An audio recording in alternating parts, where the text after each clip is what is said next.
Estamos online, funcionando. Então tá, boa noite. Boa noite. Meu nome é Luciana. Eu sou médica do corpo clínico do grupo Huntington Procriar, unidade Procriar em Belo Horizonte. E hoje a nossa live é sobre um tema que eu gosto muito, acredito muito, estava doida para essa live chegar, que é a ovodoação. O nosso objetivo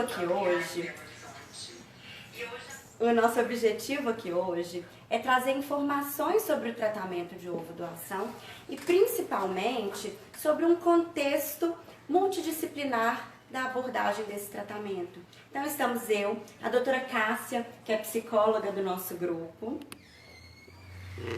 Olá, boa noite. Daqui a pouquinho eu retomo a palavra. E a Cristiane, que é enfermeira do grupo Huntington Procriar. Olá, boa noite. E eu vou começar então falando um pouco sobre o que é ovodoação. O tratamento de ovodoação é uma fertilização in vitro em que são utilizados óvulos doados anonimamente por uma outra paciente. É um tratamento que cada vez tem sido mais procurado dentro do contexto da medicina reprodutiva devido a várias indicações. Uma das indicações é a paciente que não produz mais óvulos em quantidade suficiente ou com a capacidade de formação de embriões que levem a uma gestação. A gente tem alguns exemplos dentro dessa indicação, por exemplo, a idade feminina avançada, algumas situações que possam levar à diminuição precoce da reserva ovariana, como por exemplo o que é conhecido popularmente como menopausa precoce. Tecnicamente a gente chama de insuficiência ovariana prematura, ou a mulher que foi submetida a algum tratamento, como quimioterapia, radioterapia, e teve alguma lesão dos ovários ou diminuição dessa reserva dos ovários. Uma outra indicação para esse tipo de tratamento seriam os casais homoafetivos masculinos e os homens solteiros, que vão precisar de óvulos, que nesse caso vêm de alguma doadora. Em muitas situações, o casal ou o paciente já procuram a clínica, chegam para uma consulta médica, já procurando e desejando um tratamento com óvulos doados. Já leram, já entenderam que vão precisar de óvulos aí de uma terceira pessoa e vêm buscar esse tipo de recurso. Mas a gente tem também algumas situações em que o casal é um pouco surpreendido dentro dessa situação. Vem para buscar um tratamento que a princípio seria com óvulos próprios e, seja por tentativas frustradas, ou seja, mesmo dentro de uma avaliação inicial, acaba tendo uma indicação médica de ovodoação ou uma apresentação da possibilidade do tratamento com óvulos doados. E nem sempre isso é uma questão de aceitação rápida e simples pelos casais ou pelos pacientes. E dentro dessa nossa proposta de abordagem multidisciplinar, eu queria pedir à doutora Cássia que falasse um pouquinho pra gente sobre esse diagnóstico, sobre essa indicação, sobre o recebimento disso pelos pacientes. Olá, boa noite.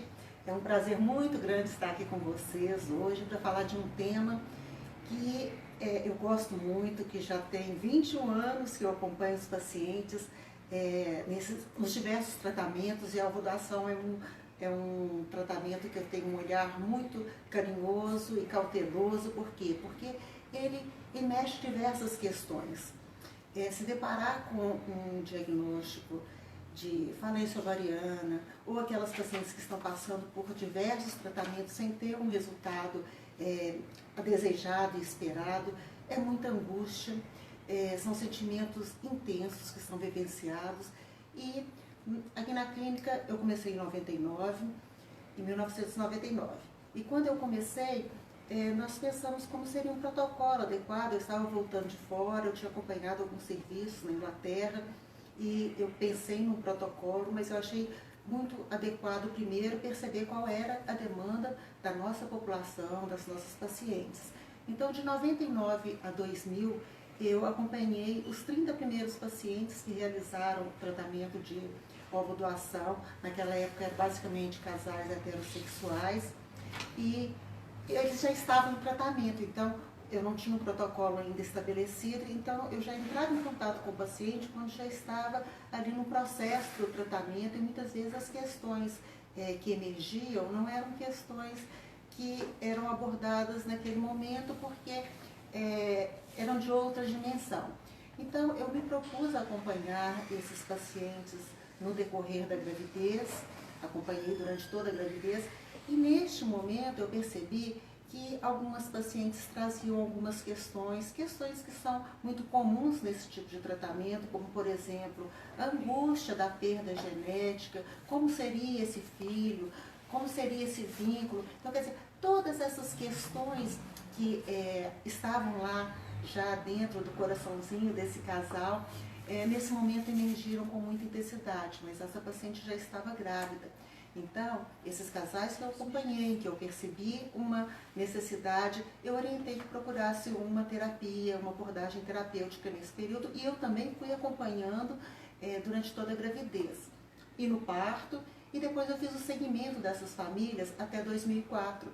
Então eu fui acompanhando como estavam os vínculos, como eles estavam sendo estabelecidos. Em 2004 eu terminei esse protocolo, foi um trabalho científico. E eu acho que é muito importante a gente pontuar aqui, porque sempre quando a gente pensa em estabelecer um protocolo, é muito importante que você tenha evidências científicas. E nessa época não tinha nada aqui no Brasil que eu me recorde, porque eu pesquisei muito. O que a gente tinha era de fora, dentro de uma outra realidade sociocultural. Então esse trabalho ele trouxe embasamento para que a gente pudesse pensar o nosso protocolo aqui na clínica. E o que eu percebi com essa questão? Que a abordagem psicológica ela foi muito importante, nós conseguimos resgatar as angústias vivenciadas, mas, como eu costumo brincar, too late, né? Muito tarde. Algumas poderiam ter tido desfechos inadequados. Então, nós pensamos em um acolhimento aos pacientes antes de iniciar o tratamento. Então, desde 2005, essa tem sido a nossa prática aqui na clínica. Quando um paciente tem uma indicação de tratamento com óvulos doados, eles têm uma consulta com a psicologia, e muitas vezes alguns médicos brincam, olha, tem que ter uma avaliação psicológica. E eu falo com os pacientes, não tem avaliação psicológica. A avaliação aqui, quem vai fazer é você. Então, aqui, naquele momento, é um momento que eu levanto toda a história daquele paciente, que eu percebo como foram a vida pregressa na infertilidade. Então, se já passaram por algum tratamento ou não, se chegaram aqui na clínica e tiveram o diagnóstico, e como esses pacientes lidam com esse diagnóstico. Então, isso é muito importante para a gente avaliar se aquele casal realmente está no momento para começar um tratamento ou não. E uma pergunta que eu acho fundamental, que eu sempre abordo com os pacientes é: qual é o seu desejo? Qual é o seu desejo diante da paternidade, da maternidade? Essa questão ela é fundamental, porque vai ser pautado neste desejo que o casal vai estar em condições de fazer as escolhas, porque as escolhas são três. Ou o casal pode optar por estar sem filhos, ou, se eles têm esse grande desejo de ter filhos, tem dois caminhos. Um é a adoção e o outro é a ovodoação. Muitas vezes os pacientes perguntam como é essa questão para a gente estar pensando em que caminho escolher. Não tem o melhor ou o pior. Isso vai ser muito subjetivo de cada casal. E por isso é importante esse espaço que a gente abre para o casal trazer todas as questões e para que a gente possa refletir sobre todas as preocupações, as angústias, os medos, para que ele possa fazer uma decisão consciente e coerente com esse desejo. Quando o casal opta pelo tratamento de ovodoação, então eu encaminho para a abordagem da enfermagem. A enfermagem aqui é o setor hoje responsável pelos trâmites da doação de óvulos. E a coordenadora da enfermagem, que é a Cristiane, ela está aqui e vai estar falando para vocês um pouquinho sobre esses trâmites. Boa noite, é um prazer imenso participar dessa live, né, para poder ajudar e compartilhar algumas informações. Então, conforme Cássia e a doutora Lu, né, elas falaram, é muito importante o papel, né, da equipe multiprofissional e eu, como enfermeira, ajudar nesse processo. E é um processo que todas as pacientes, né, elas precisam ser acolhidas e precisam de algumas orientações. Então, após a consulta médica, né, da indicação do tratamento, nós realizamos uma consulta de enfermagem, onde nós vamos esclarecer e informar todos os pré-requisitos para a entrada, né, numa busca de uma doadora. Então, toda paciente que após a consulta nós acolhemos, recebemos e orientamos. Neste primeiro momento, antes até de explicar todos os trâmites, né, todos os pré-requisitos, eu pergunto como é que está essa aceitação, como está essa indicação, né, para saber se eles já estão ali prontos para receber tanta informação, porque são várias informações que eu vou passar naquele momento. Então, é um momento de acolher e de abraçar, né, este casal ou essa paciente para passar essas informações. Quais são essas informações, né? Quais são esses pré-requisitos para ela iniciar, né, o processo de ovodoação? Então, o médico, ele passa alguns exames, é um check-up médico completo. Então, eu vou rever todos esses exames e vou informar onde que ela vai realizar esses exames, o tempo de validade desses exames, exames de imagem, por exemplo, onde que eu posso auxiliar esse agendamento, tá? Então, isso tudo eu reforço com ela. Eu vou informar sobre o questionário, eu vou passar sobre o questionário genético. O que é esse questionário genético? O questionário genético, ele consta todas as informações, todas as características fenotípicas dessa paciente. O que são essas características? São as características físicas, então é o peso, a altura, a cor do cabelo, a cor dos olhos, a cor da pele, o tipo do cabelo. Então, esse questionário eu vou ajudar a paciente ou o casal a preencher.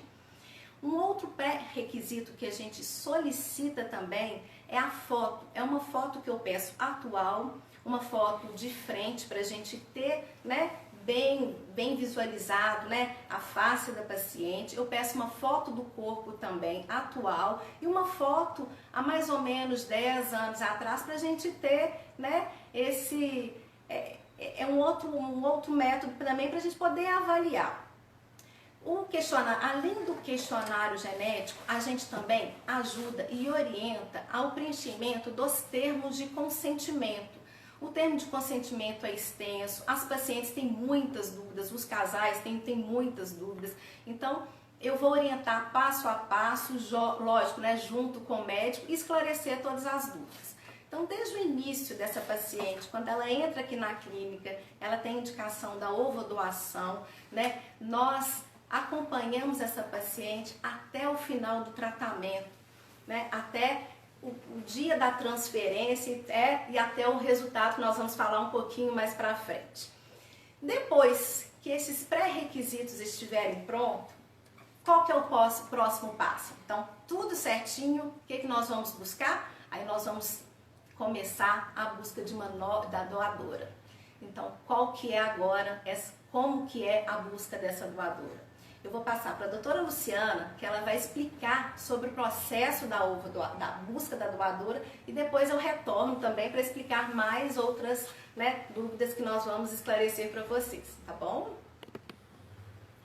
Então, Cris, uma pergunta muito frequente que a gente recebe é quem são essas doadoras, né? Quem pode doar óvulos? Como que essas pacientes chegam até a gente? Então, no Brasil, existem alguns critérios estabelecidos pelo Conselho Federal de Medicina para que uma paciente possa doar, para que uma pessoa possa doar óvulos, né? Então, a ovodoação, a doação de óvulos, ela precisa, no Brasil, ser anônima. Isso significa que quem doa óvulos nunca vai saber para quem esses óvulos foram doados e vice-versa. Quem receber também não vai conhecer a identidade da doadora. E além disso, a ovodoação não pode ter um caráter lucrativo ou comercial. Ou seja, a clínica, o serviço não pode pagar pelos óvulos, comprar pelos óvulos. Isso é uma resolução que define esses termos para o Brasil todo, né? As doadoras de óvulos têm que ter até no máximo 35 anos. Por quê? Porque até essa idade que a gente tem as melhores taxas de sucesso dentro da medicina reprodutiva.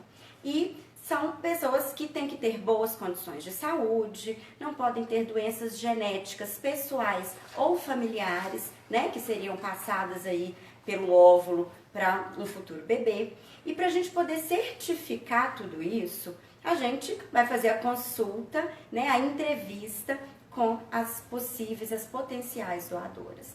Então, essas pacientes são avaliadas do ponto de vista médico, quanto à sua saúde, seu histórico de saúde, uso de medicamentos, cirurgias anteriores, saúde dos seus familiares. Elas vão preencher um questionário que explica tudo isso, junto com uma ajuda médica para esclarecer termos médicos, doenças médicas, né? Tudo que possa vir a aparecer no contexto aí de uma doadora. Nós fazemos vários exames de sangue para fazer uma avaliação global da saúde dessa paciente. Fazemos sorologias, que também são exigência da Anvisa e do Conselho Federal de Medicina, para certificar que essas pacientes não têm doenças infecciosas, doenças sexualmente transmissíveis. Fazemos o que é chamado de cariótipo. Cariótipo é um exame de sangue que faz uma avaliação dos nossos cromossomos. É uma avaliação genética das estruturas que carregam os nossos genes. Esse não é um exame obrigatório, mas é um protocolo dentro do nosso serviço que todas as pacientes realizem cariótipo. E fazem também um ultrassom, para a gente poder avaliar os ovários dessas pacientes. A gente tem uma boa reserva ovariana, um bom potencial de obtenção de óvulos, para a gente poder então aprovar essas pacientes no nosso programa de ovodoação. As doadoras de óvulos, elas podem ser voluntárias, pessoas que procuram a clínica com o desejo de doar óvulos para ajudar alguém, ou podem ser o que a gente chama de doadoras compartilhadas. Isso é muito bem estabelecido e regulamentado pelo Conselho Federal de Medicina. Então, são pacientes que precisam de um tratamento dentro da medicina reprodutiva por uma causa não ovulatória, né? Elas não podem ter nenhum problema de óvulos ou ovários. Geralmente é uma alteração no sêmen do esposo ou uma alteração nas trompas, uma questão mecânica que está dificultando aí a gravidez. E elas optam por doar óvulos anonimamente para uma pessoa, né, através da clínica, e vão ter alguma parte do custo do seu tratamento coberto também anonimamente por essa pessoa que vai receber os óvulos. É uma forma de ajuda mútua. Tá? E aqui na Procriar a gente tem acesso a óvulos de duas formas. Tanto pessoas ou pacientes que nos procuram e desejam doar óvulos, quanto as doadoras de óvulos da Clínica Huntington, já que nós somos do mesmo grupo, né? Então, desde que a gente tem também acesso às doadoras da Huntington, e aí tudo isso é feito com o mesmo critério, com a mesma, né, com os mesmos padrões. Eu fiquei um tempo lá em São Paulo, inclusive aprendendo muito com a equipe de lá, né? Então, desde que a gente tem acesso a esse banco de óvulos, o tempo de espera por uma doadora diminuiu muito. A gente tem uma oferta maior, maiores possibilidades, e isso tem acontecido de forma um pouco mais rápida. Cris, como é que está esse tempo de espera atualmente? Como que isso tem funcionado? Bom, conforme a doutora Luciana falou, né, o tempo de espera, ele reduziu bastante, né, atualmente. Então, hoje nós temos aproximadamente de 3 a 6 meses, né, do tempo de conseguir uma doadora compatível. Mas lembrando, né, que depende muito das características físicas dessa paciente que vai receber os óvulos. Lembrando que a nossa população brasileira é uma população mestiça.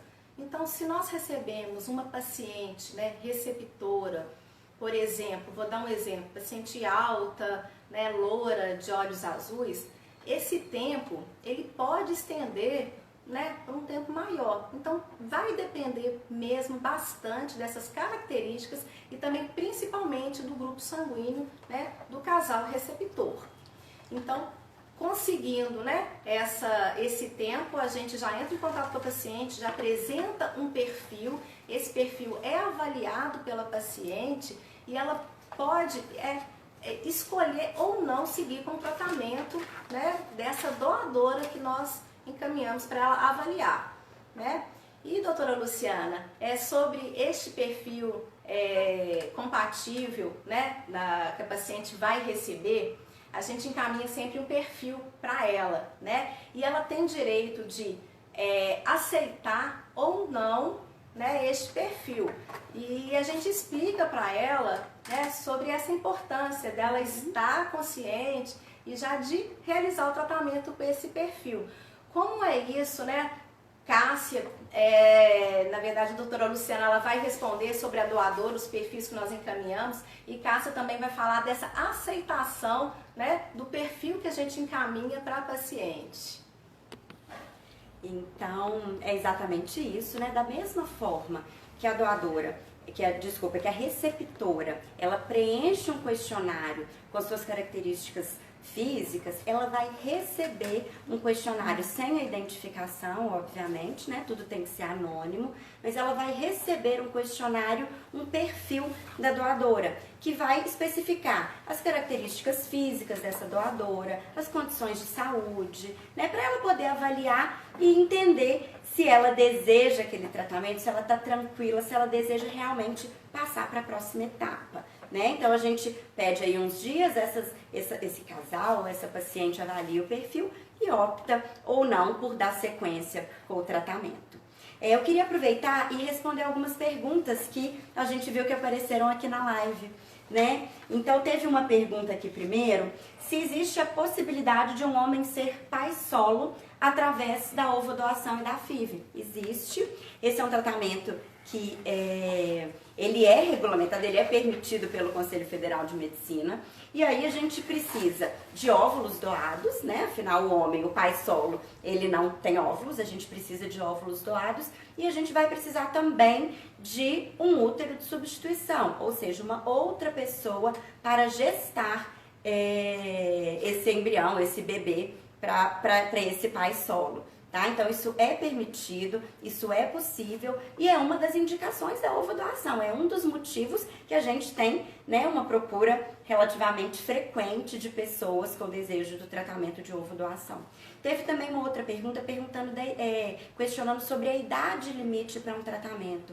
Então o Conselho Federal de Medicina sugere que os tratamentos sejam realizados até a idade de 50 anos, pelos riscos gestacionais para essas pacientes, caso a gravidez aconteça numa idade mais avançada.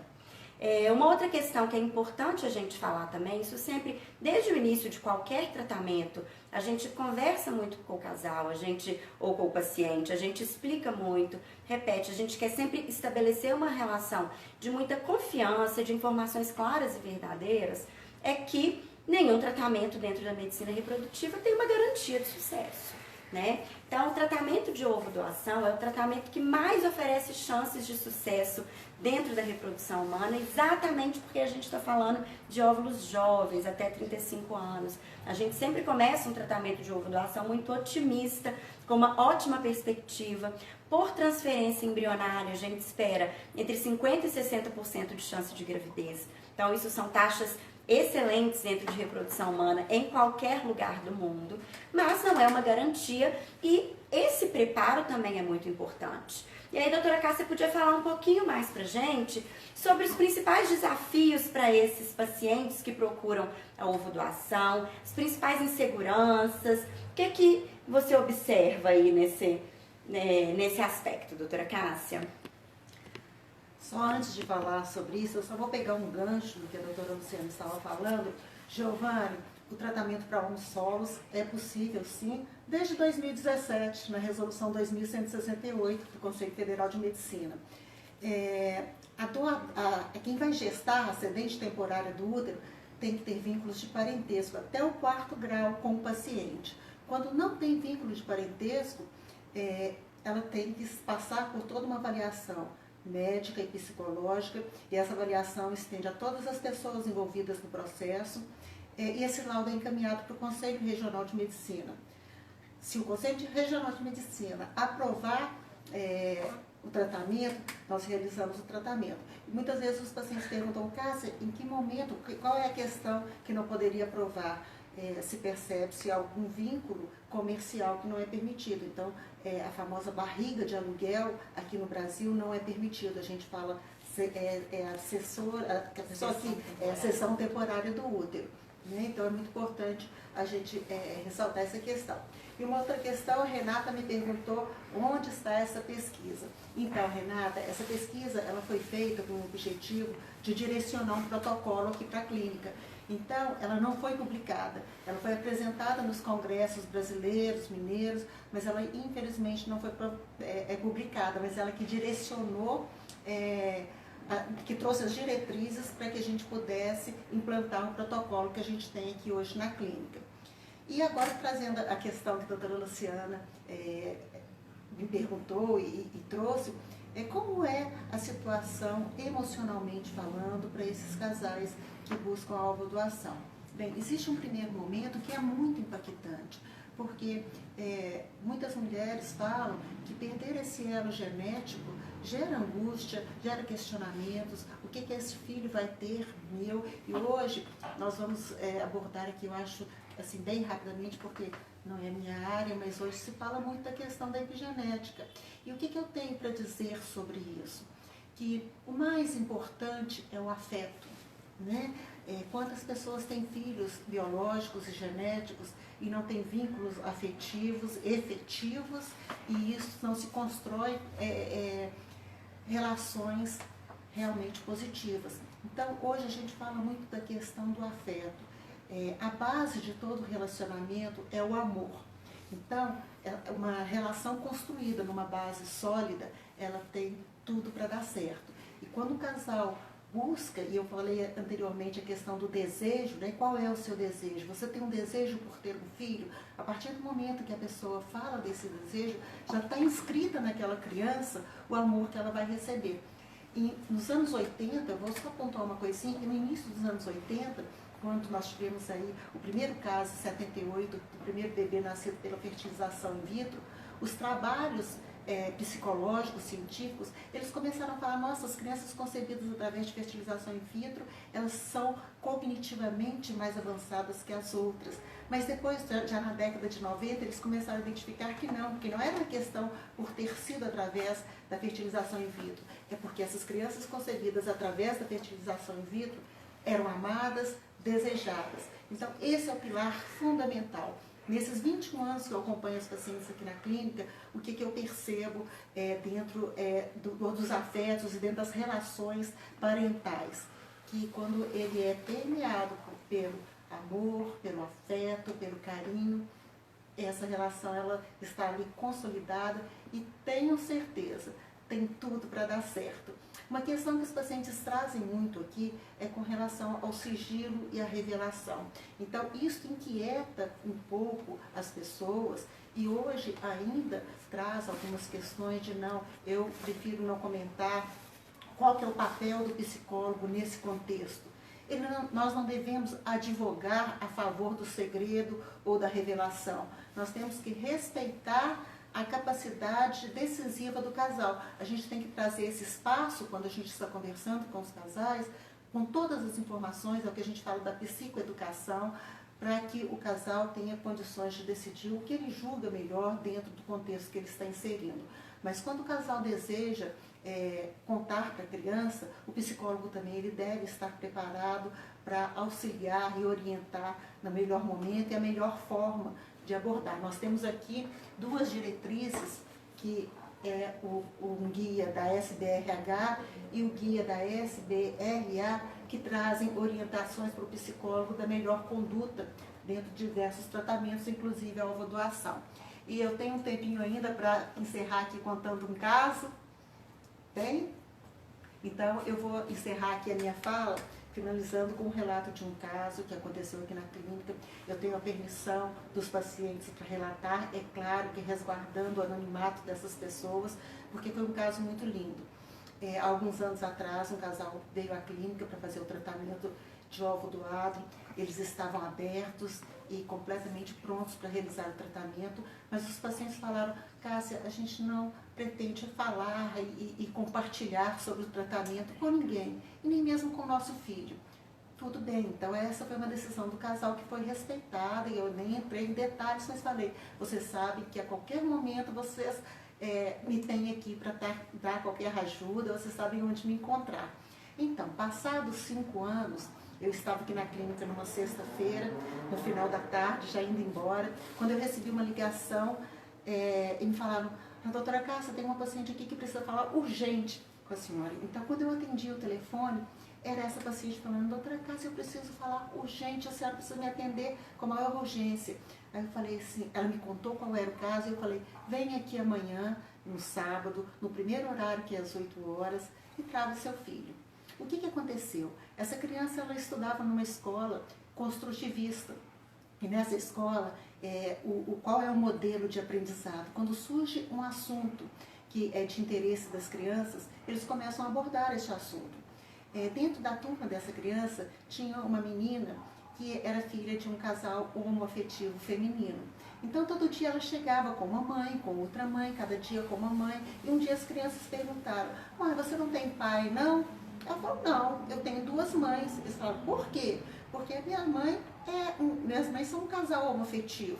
Mas como que faz para ter neném sem pai? Elas usaram sêmen doado. E isso causou um interesse, isso causou uma curiosidade muito grande nessas crianças de 5 anos.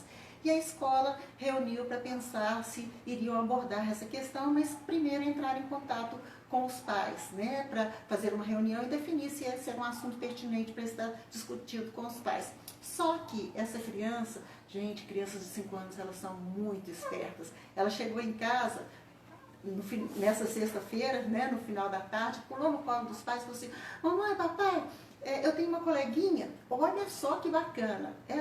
As mães dela usaram sêmen doado. E eu, como foi? Eles nunca esperavam se deparar com essa questão. Foi um pânico, porque eles não programaram, eles achavam que a pergunta nunca viria, e da forma direta como veio, vocês podem imaginar que susto que foi? Então, foi quando eu chamei para eles virem à clínica, e no sábado de manhã eles chegaram, nós assentamos. Quem conhece aqui o meu consultório sabe que eu tenho 2 poltronas, então os pais se sentaram na poltrona assim bem tensos, e eu coloquei uma cadeirinha para a criança, e a criança muito criativa, comunicativa. O que eu estou fazendo aqui? Eu falei: hoje achei você veio aqui porque a gente vai contar histórias. Ele falou: eu adoro histórias. Eu falei: você sabe ler? Ele falou: já estou sabendo ler. Então nós começamos a contar as histórias desses livrinhos que a minha querida colega Helena Prado, psicóloga, escreveu para contar as histórias das crianças concebidas através dos tratamentos de reprodução assistida. Então eu comecei com esse primeiro aqui, Um Bebê para Amar, que fala sobre a fertilização in vitro. Depois eu trouxe Onde Está o Meu Papai, que era de uma mulher solteira. Depois eu trouxe Minhas Mães e Eu. Quando o menininho leu esse livrinho, ele falou: essa é a história da minha coleguinha, me dá, Cássia, me dá esse livro, eu preciso desse livro. Eu falei: eu vou te dar, mas ainda tem mais um. E aí, por último, nós lemos esse livrinho aqui, que é Clara Clareando, essa história que conta a história da ovodoação. Quando ele terminou, ele amou, ele falou: que história linda, muito linda, todas são lindas, me dá um livrinho. Eu falei: me espera um pouquinho, mamãe e papai querem falar alguma coisa com você. Aí a mãe, muito tensa, virou e falou assim: filho, essa é a sua história. Gente, eu até arrepio, porque foi uma história muito linda. Essa é a sua história. Vocês não imaginam qual foi a reação da criança. Ela pulou da cadeira no colo dos pais, especificamente no colo da mãe, deu um abraço na mãe e falou: mamãe, que coisa maravilhosa, eu fui fruto do amor. Os pais nessa hora, desmoronaram, né? Essa história ilustra muito como a gente pode estar ajudando esses casais na abordagem com as crianças, e muitas vezes imagina que a situação vai ser grandiosa e preocupante. Olha, tenham certeza, as crianças dessa nova geração são crianças que estão convivendo dentro de outras realidades, dentro de outras constituições familiares. Então, seus filhos vão estar convivendo com crianças que têm 2 pais, como o Giovanni falou, que tem um pai solo, que tem uma mãe solo, que tem 2 mães, que os pais são transgêneros. Então, quer dizer, o universo hoje, ele é plural. E dentro deste universo, essas famílias estão se constituindo, e essas crianças advindas dessas famílias, os estudos, eles mostram, vocês vão me perguntar: que estudo é esse, Cássia? Aqui no Brasil nós temos poucos estudos, mas tem um estudo de uma pesquisadora inglesa que chama Susan Golombok. Ela faz o acompanhamento dessas famílias já há mais de 20 anos. E o que ela traz de famílias heterossexuais, de mulheres solteiras e de casais homoafetivos. e o que ela traz dentro desse contexto de receber gametas doados, qual é o reflexo disso na criança. Não tem nenhum reflexo quando, eu vou falar da questão da premissa básica, quando é feito, quando esse vínculo, ele tem muito afeto e muito amor. Então, essa é a mensagem que eu tinha para dar aqui para vocês hoje. Nós vamos agora para os questionamentos, né, Luciana? Temos algumas perguntas, né? Complementando um pouquinho disso que você falou, né, doutora Cássia? A gente acompanhou, nós duas acompanhamos esse fim de semana os relatos de algumas tentantes, né? De algumas tentantes não, de umas ex-tentantes, de mulheres que tiveram filhos com óvulos doados. E uma delas falou uma coisa muito dentro disso que você colocou, que é isso, assim, que é que o encontro desse óvulo com o espermatozoide, ele não é o acaso. Não é qualquer óvulo com qualquer espermatozoide. Ele só acontece porque a receptora deseja, permite, ama e quer que aquilo aconteça. Então ele é fruto de desejo daquela receptora. O papel da receptora, ele é muito ativo, mesmo antes da implantação do embrião no útero dela, né? Depois então nem se fala, porque todo o processo de implantação, gestação, nutrição, vínculo afetivo, parto, amamentação, isso tudo vai acontecer com a receptora, mas mesmo antes ela é personagem ativo, isso só vai acontecer se for do desejo e se for da busca e da vontade dela. Algumas perguntas que a gente recebeu: idade limite para doar óvulos, de 35 anos. Uma outra pergunta foi sobre epigenética, que aí a doutora Cássia começou a falar um pouquinho, né? O que é epigenética? Uma pessoa perguntou o que é epigenética. Então, epigenética é um estudo dentro da medicina que avalia a possibilidade do meio em que a gente vive ativar ou desativar, fazer com que as expressões dos nossos genes fiquem mais ativas ou não. Então isso já vem sendo muito estudado e já temos trabalhos publicados, principalmente para algumas doenças, como por exemplo manifestação do diabetes, dentre outras coisas. Existe a possibilidade que a influência do meio também tenha um papel sobre as nossas características físicas. Especificamente sobre características físicas, isso é mais uma possibilidade do que uma coisa comprovada dentro da medicina, né? Mas quando a gente está falando de parecer com o pai e com a mãe, isso vai além dos nossos genes. Primeiro que a gente procura doadoras e receptoras o mais parecidas possível. A gente falou muito desse questionário da doadora, questionário da receptora, e é feito esse pareamento. A gente sabe que ninguém é igual a ninguém, mas nós sempre vamos buscar tom de pele, cor de olho, tipo de cabelo, cor de cabelo, formato de rosto, o mais próximo possível. E a gente sabe também que o se parecer vai além do que é geneticamente determinado, né? Então as crianças, elas aprendem a falar com os pais. A forma como elas pronunciam as palavras vão ajudar a moldar a musculatura do rosto dessas crianças. Isso faz com que elas fiquem mais ou menos parecidas com quem as educa, com quem as cria, com o pai e com a mãe, né?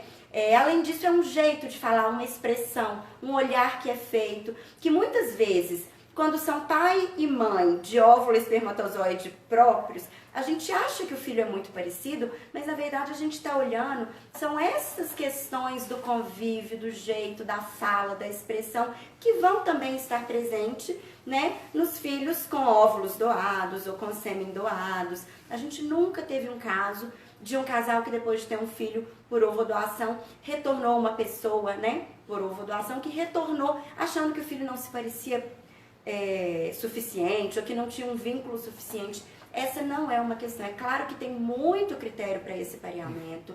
A gente leva isso muito a sério, com muito cuidado. Além do nosso trabalho interno, precisa de uma validação da receptora, né? E a partir daí, graças a Deus, os nossos resultados têm sido muito favoráveis. Acho que a Cris pode falar mais um pouquinho. Tem algumas perguntas aqui. Eu gostaria de doar. Como eu faço? Então, primeiramente, entre em contato conosco, tá? Nossa equipe aqui está apta para poder recebê-los. Nós vamos agendar, né, uma consulta. Tem um setor responsável, então nós vamos agendar, nós vamos explicar todo o processo que a doutora Luciana já falou aqui, os critérios para ser uma doadora.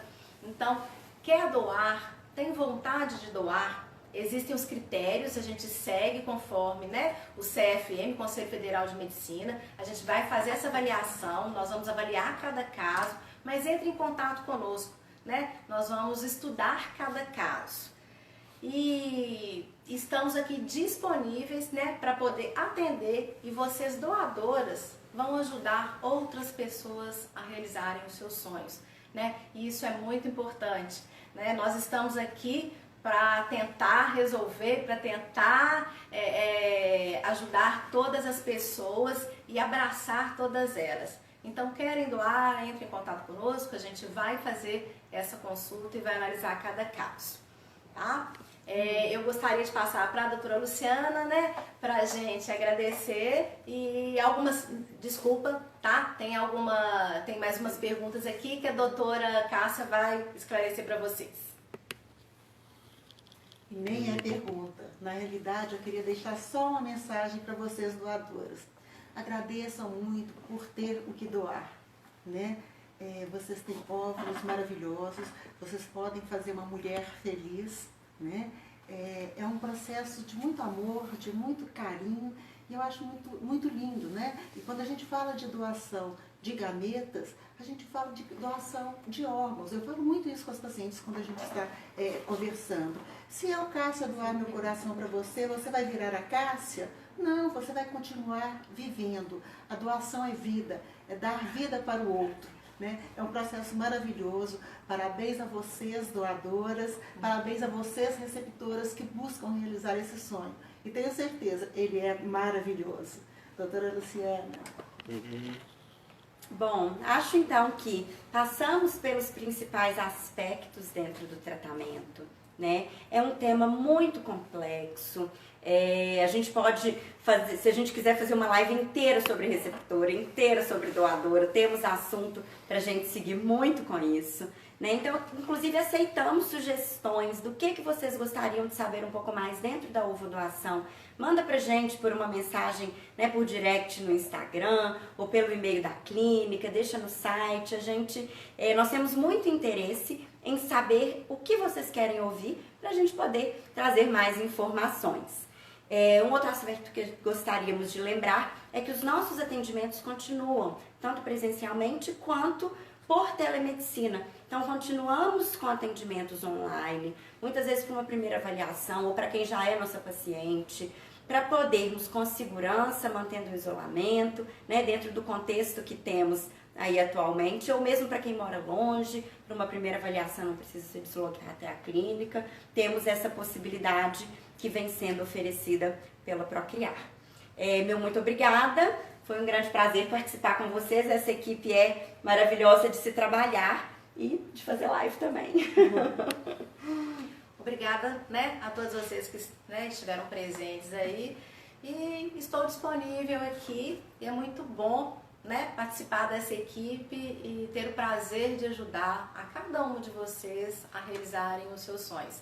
Estou aqui, estamos aqui disponíveis, né, para atendê-los, né, o casal, o paciente, e esclarecer todas as dúvidas, tá? Boa noite a todos vocês, foi um prazer muito grande. Obrigada por estar aqui nos acompanhando, nos seguindo. Falem sobre o que vocês querem saber, que a gente programa uma live, né? Esse trio aqui está bem afinadinho para estar falando o que vocês precisam saber. Muito obrigada pela presença de todos. Querendo conversar com a psicologia, nós estamos no 4º andar aqui da clínica, de portas abertas, de braços abertos para recebê-los. Um grande beijo para todos vocês e boa noite.